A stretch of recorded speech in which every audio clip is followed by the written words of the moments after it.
เดือน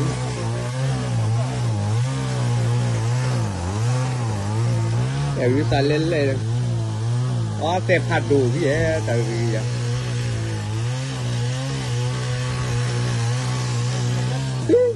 เห็นไหมอ๋อพูดอะไรอามาขายก็คือ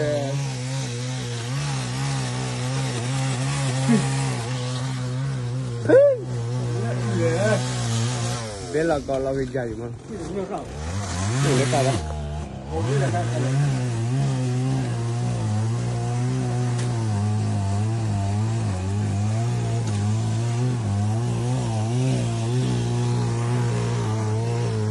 รับรองได้เนื้อได้เลย